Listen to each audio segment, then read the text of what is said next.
আমবাগান থেকে যুবকের ঝুলন্ত মৃতদেহ উদ্ধার, সামাজিক মাধ্যমে যোগাযোগ, তারপর বিয়ে। আর বিয়ের 10 দিন পর যুবকের ঝুলন্ত মৃতদেহ উদ্ধার গ্রামেরই আমবাগানে। ঘটনাটি ঘটেছে মালদা জেলার হরিশ্চন্দ্রপুর থানার অন্তর্গত কোনার গ্রামে। ঘটনায় রীতিমতো চাঞ্চল্য ছড়িয়েছে এলাকায়। ঘটনার খবর পেয়ে ঘটনাস্থলে ছুটে আসে হরিশ্চন্দ্রপুর থানার পুলিশ। স্থানীয় সূত্রে জানা যায়, মৃত যুবকের নাম অজয় মণ্ডল, বয়স 22, পেশায় দিনমজুর। সামাজিক মাধ্যমে প্রেম হয়। 10 দিন আগে তার বিয়ে হয়েছিল। বিয়ের 3 দিন পর কৃষণগঞ্জে কাজ করতে যায়। 3 দিন কাজ করার পর আবার বাড়ি ফিরে আসে। বাড়িতে আসার একদিন পর থেকে নিখোঁজ হয় অজয়। 2 দিন নিখোঁজ থাকার পর গ্রামেরই একটি আমবাগান থেকে তার ঝুলন্ত দেহ উদ্ধার হয়। মৃতের স্ত্রী মাধবী দাস বলেন, বাইরে ছিল কয়েকদিন আগে, বাড়ি চলে এসেছিল। তারপর 2 দিন থেকে তার সঙ্গে কোনো যোগাযোগ ও কথা হয়নি। আজকে শুনতে পেলাম সে নাকি ফাঁসি লাগিয়েছে। আমাদের স্বামী স্ত্রীর মধ্যেও তার সঙ্গে অন্য কারো ঝামেলাও ছিল না। কেন, কি কারণে সে এমনি করলো বুঝতে পারছে না।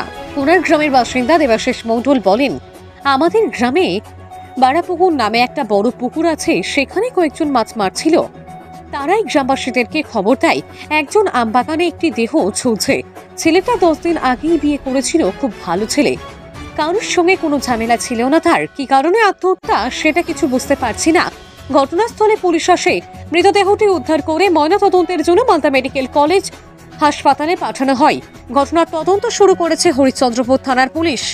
বাসিন্দা আমাদের এই বাড়াপুকুর একটা বড় পুকুর আছে, সেখানে মাছুয়া মাছ মারছিল। আর ওই মাছুয়ারাই খবর দেয় গ্রামবাসীকে যে একজন গাছে রেখে ফাঁসি টাঙাচ্ছে। তো তারপর গ্রামবাসী এসে দেখলাম যে ঠিকই গাছের উপরে নিজের ডালে ফাঁসি টাঙিয়ে দিয়েছে। তো আমাদের গ্রামের ছেলে নাম অজয় মণ্ডল, কাবুল কাকার ছেলে। না, ছেলে সাদাসিধে ছিল, বাড়িতে কোনো অশান্তি নেই, বাবা মাও নাই, দাদা 3 দাদা আছে, আর ওই সব থেকে ছোট। আর ও অশান্তি বলে কিছু দেখেনি আমরা গ্রামবাসীতে। হয়েছিল বিয়ে করেছে, ওই 7-8 দিন আগে বিয়ে করেছে। আর অশান্তিও হয়নি, আমরা যেটা দেখলাম যে ঝগড়াঝাটি হয়েছে বা কিছু হয়েছে, সেরকম কোনো কিছু ঝগড়াঝাটি হয়নি। আর কি কারণে হয়েছে বা কিছু সেটা আমরা বুঝতে পারছি না। দেখে তো মনে হচ্ছে না যে সেরকম লাগছে যে আত্মহত্যাই মনে হচ্ছে। দেবাশিস মণ্ডল, বাড়ি কোনারে। ভালো, আবার 3 দিনের মাথায় চলে গেল পালিয়ে। ওখান থেকে আসে আবার 2 দিন গ্রামে কাজ করলো, কাজ করে আর পাচ্ছি না। তারপর আজকে কি শুনলেন? আজকে শুনলাম যে মারা গেছে। কিভাবে? ফাঁসি লাগে। না, ওগুলো কিছু হয়নি। কারোর সঙ্গে ঝগড়া? না, ঝগড়াঝাটি কিছু হয়নি। আমরা তো সবসময় বাড়িতে 3 যাই করছিলাম, হাসি খুশি ছিলাম। আচ্ছা, পুলিশ এসছে। আমার নাম মাধুরী দাস, বাড়ি বোয়ালিয়া।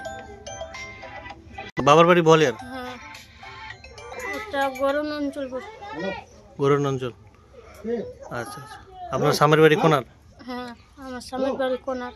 ব্যুরো রিপোর্ট, KTN 5 গ্রাম নিউজ।